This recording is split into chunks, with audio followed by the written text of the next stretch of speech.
दोस्तों कैसे हैं। दोस्तों डेटाबेस मैनेजमेंट सिस्टम के एक नए लेक्चर में मैं आप सब लोगों को खुशामदीद कहता हूं।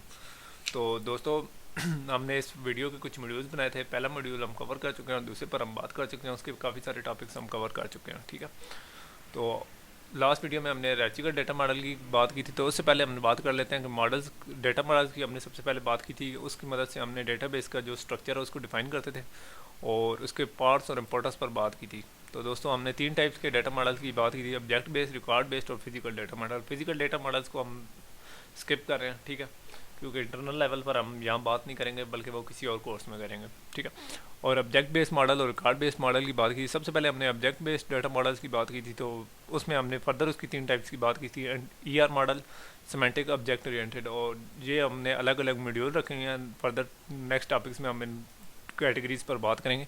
बहरहाल हम बात कर रहे थे रिकॉर्ड बेस्ड डेटा मॉडल। ठीक है, तो इसमें हमारे फर्दर 3 टाइप्स थी, hierarchical model, network model, relational model. Hierarchical model पर हम बात कर चुके हैं। नेटवर्क मॉडल पर आज हम बात करेंगे और रिलेशनल मॉडल पर अभी एक छोटा सा टॉपिक कवर करेंगे और इसके बाद हम एक पूरा मॉड्यूल कवर करेंगे। तो हायरार्चिकल मॉडल में हमने देखा था कि बहुत सारे चाइल्ड के एक पेरेंट हो सकता है, लेकिन एक चाइल्ड के एक से ज़्यादा पेरेंट्स नहीं हो सकते, या एक पेरेंट के एक से ज़्यादा चाइल्ड तो हो सकते हैं लेकिन एक से ज़्यादा पेरेंट्स नहीं हो सकते। ठीक है, तो ये हमारा प्रॉब्लम था कि अगर हमारे एक से ज़्यादा पेरेंट्स हो तो हम कैसे करेंगे। तो उसको ओवरकम करने के लिए हम नेटवर्क मॉडल यूज़ करते हैं। तो दोस्तों नेटवर्क मॉडल क्या होता है? तो दोस्तों नेटवर्क मॉडल हायरार्चिकल डेटा मॉडल की जो प्रॉब्लम्स है, मतलब मल्टी पेरेंट और मल्टी चाइल्ड वाली, उनको ओवरकम करने के लिए बनाया गया था, यानी उनको ख़त्म करने के लिए बनाया गया था। और नेटवर्क मॉडल की मदद से हम एक से ज़्यादा पेरेंट्स भी डिफाइन कर सकते हैं, और ये जो उनका आपस में रिलेशनशिप होता है उसे सेट्स कहते हैं। ठीक है, और इसके साथ साथ मैं आप लोगों को ये बताता चलाऊँ कि इसका स्ट्रक्चर और लैंग्वेज जो है, ठीक है, वो कोडा सेल यानी conference on data system language ने डिफाइन की थी। तो दोस्तों सबसे पहले हम मैं आप लोगों को दिखा दूँ कि एक एम्प्लॉई है, ठीक है, वो सुपरवाइज़र भी है और एक दूसरे एम्प्लॉई को सुपरवाइज कर, यानी एक एम्प्लॉई के अपने दूसरे एम्प्लॉइज़ के साथ एक नेटवर्क या एक रिलेशनशिप बन गया है। ठीक है, ठीक है, यानी एम्प्लॉइज़ मिलकर एक नेटवर्क बना रहे हैं। अगर आपने नेटवर्किंग किया तो इसी को हम नेटवर्किंग कहते हैं कि आपस में किया, मतलब एक एम्प्लॉई एक दूसरे का मैनेजर भी हो सकता है। ठीक है, और इस तरीके से एक एम्प्लॉई दूसरे को सुपरवाइज भी कर रहा होता है, यानी इनका आपस में जो रिलेशनशिप है ये काफ़ी गंभीर है और इसके लिए हम नेटवर्क मॉडल यूज़ करते हैं। ठीक है, तो बात कर लेते हैं इसकी करेक्टरिस्टिक की, इसकी करेक्टरिस्टिक क्या है।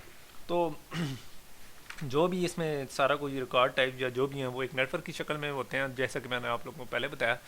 तो इनको नेटवर्क की शक्ल में रिप्रेजेंट किया जाता है, जैसा कि मैंने एक रिप्रेजेंट किया है। ठीक है, तो और इसके साथ साथ मैं आप लोगों को बताया, जैसा कि पहले बताया, कि एक चाइल्ड के एक से ज़्यादा पेरेंट्स हो सकते हैं। ठीक है, और चूँकि ये एक थोड़ा सा मुश्किल कंसेप्ट है, तो हमें जो कुछ हमारे जो रिलेशनशिप है हम कोशिश करते हैं कि पेरेंट चाइल्ड जो रिलेशनशिप है वो हम एडवांस में बता दें। ठीक है, और चूँकि एक से ज़्यादा पेरेंट्स होते हैं, एक से ज़्यादा चाइल्ड होते हैं, तो जिस तरीके से ये नेटवर्क बना हुआ है आपके सामने, ये काफ़ी कम्प्लेक्स लग रहा है। ठीक है, और है भी काफ़ी कम्प्लेक्स। ठीक है, और हमें सेट एडवांस में पहले बताने पड़ते हैं। ठीक है, तो चूँकि इसको ये जैसा कि आपके सामने इसको रीऑर्गेनाइज करना मुश्किल है, लेकिन इसकी परफॉर्मेंस काफ़ी अच्छी होती है। ठीक है, यानी परफॉर्मेंस तो इसकी है लेकिन इसको रीऑर्गेनाइज करना बड़ा मुश्किल है। इसके अंदर किसी रिकॉर्ड को रिमूव करना या डिलीट करना या इंसर्ट करना इतना मुश्किल काम है कि उसके लिए हमें पॉइंटर ढूंढने पड़ते हैं और उनको आपस में उनकी जो लिंकिंग है उनको हमने एक हद तक करनी पड़ती है, यानी मॉडिफाई करनी पड़ती है। और इसमें जो नेविगेशन है, यानी किसी लेवल पर भी नेविगेशन है वो प्रोग्रामर की मदद से होती है। ठीक है, प्रोग्रामर के बगैर नहीं होती, और इसके लिए हमें 3rd जनरेशन लैंग्वेजेस की ज़रूरत पड़ती है। और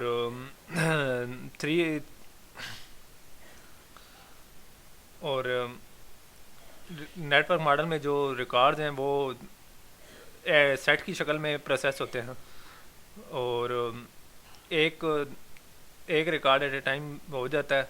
ठीक है, और बहुत ज़्यादा जो हमारे सेट्स हैं उनको एट ए टाइम हैंडल करना बड़ा मुश्किल होता है। ठीक है, और जैसा कि हम डेटाबेस में क्यूरीज करते हैं, क्योंकि हम 3rd जनरेशन लैंग्वेज यूज़ कर रहे हैं तो उसमें क्यूरीज सपोर्टेड नहीं होती, यानी हमारा जो नेटवर्क मॉडल है इसमें हम क्यूरीज नहीं यूज़ कर सकते क्योंकि एक बड़ा कम्प्लेक्स स्ट्रक्चर है। तो इसके लिए हम थर्ड जनरेशन लैंग्वेज की मदद से जो कुछ हमने चेंजेस करनी होती हैं, ठीक है। तो इसमें क्यूरीज वगैरह नहीं होती। बहरहाल दोस्तों ये एक थ्योरेटिकल टॉपिक था, ठीक है, वो हमने कवर कर लिया। तो हम इसको टॉपिक को यहीं ख़त्म करते हैं, ठीक है।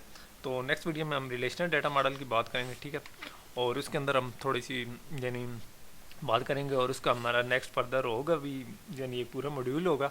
लेकिन फिर भी हम इस टॉपिक को यानी डाटा मॉडल्स के टॉपिक को नेक्स्ट वीडियो में ख़त्म कर देंगे। तब तक के लिए इजाज़त चाहता हूँ। अल्लाह हाफ़िज़।